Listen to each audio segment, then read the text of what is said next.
Okay, so may kasama tayo dito ng disgrasya sa motor ng April 28. April, May, June, July. Ano ba yan? August na. July. So kung mapapansin nyo, nilagyan namin ito. Kasi nung kinakapa ko siya dun sa may loob, may pinagbasagan eh. Pero sa loob ng 2 months, kapag yung buto nabasag, tapos nag-heal, 10 times stronger po yun. O, di basahin nyo. O, tapos ito po, galing na daw po to sa mga, yun, dun sa mga, nung huminto ako eh, sila eh. Galing na daw po doon sa mga pinagalingan niya. Ano daw, ano yung ginawa sa'yo? Bento sa'yo. Para daw lumambot. Dislocate po yan. Kahit ano pong gawin nyo, kahit tusok-tusukan nyo na kung ano-ano yan. Hindi po yung gagaling. So, ang gagawin natin dito, taas mo idol. Ayun o, na-frozen shoulder o. Taas mo idol po. Sabay. Ayun, napilipit sa loob. So, pag ganyan, isang saulin natin sa loob. Yung butong nag-crack, umayos na. Nilagyan ko lang ng benda para hindi na bumigay ulit. Kasi i-manipulate na natin ng manual. Ilang manghihilot na umawak ito? Bali isa pa lang, yung pa lang sa kabila. Okay, sige.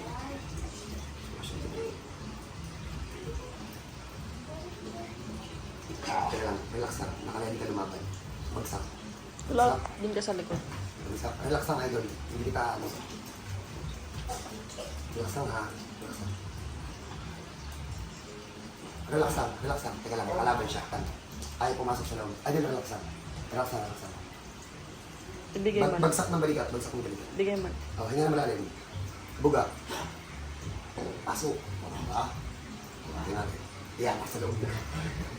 Masakit to ha. Masakit yan. Dislocate yan. Walang dislocate na kayang ibalik na hindi kayo masasaktan. Sa totoo lang. Kung takot kayo sa ganito, sa ospital na lang po kayo. Ang hindi lang po masakit kapag ibinabalik yung spine, yun po yung totoo. So pagpahingan natin muna sa idol. Pumasok. Nilalaban nyo lang eh. Hindi na malalim. Hindi, yung pumasok dito. Hindi. Ayun, nakuha na. Ayun. Oh.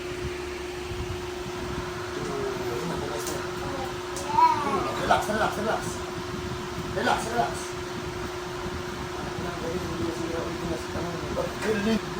Dapa. Okay nga muna. Dapa. Oh, baka maitukod. Wag itutukod. Wag itutukod. Shit. Ganda.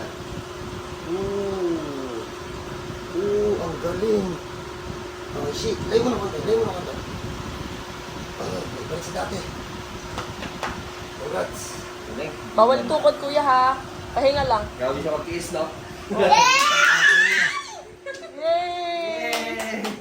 Balik. Okay, so tapos na po siyang ayusin. Nagkapagpahinga na po namin ng 1 oras yan. So tanungin natin yung bayaw.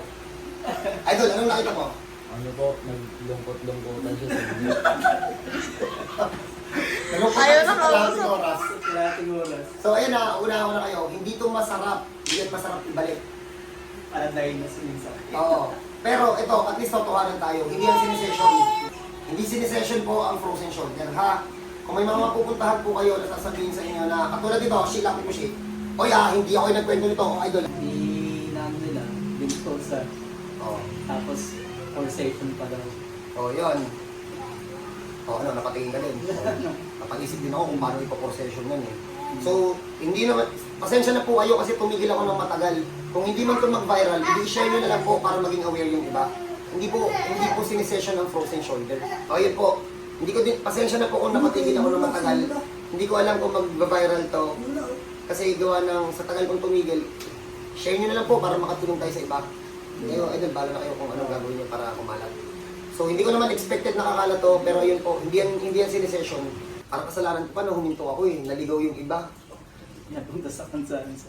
Kuya, bumaka nga mo. Yun. So, yun po, basta, bahala na kayo kung magpapaloko kayo o hindi. Ang hilot po eh hindi po naaaral yan. Talent po yan. Sige, bahala kayo. Paano nyo, ito na lang. Sa mga nakakakilala sa akin, ganito na lang ang i-explain nyo sa kanila. Paano mo aayusin yung isang dislocate na hindi mo naman nakikita sa loob? Paano mo maayos yung mga ugat na nandun kung hindi mo naman nakikita sa loob? Kung may x-ray, sige. Kada centimeter, few centimeter ba nagagalaw, mababantayan nyo kung saan pupunta. So yun na lang po, bahala kayo kung pag-iisipan yun o hindi. So ito po yung kaya kong gawin na ako daw yung bahala na kayo. Idol, kayo kung ano. Tapos pakita natin. So ito po. Yan. Mga dalawa. O yan. O yan, sinesyon. O, nagkikita na kayo ng kinikini.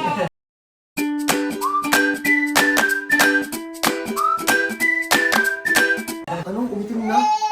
Sa tagal, no? Oh, sa tagal. Naka-bandage kasi ito. So ayun po, pag ganyan, i-walk in nyo na lang, walang session yan. Dala na lang kayo ng pambayad sa kalakas ng loob. God bless. Lakas mga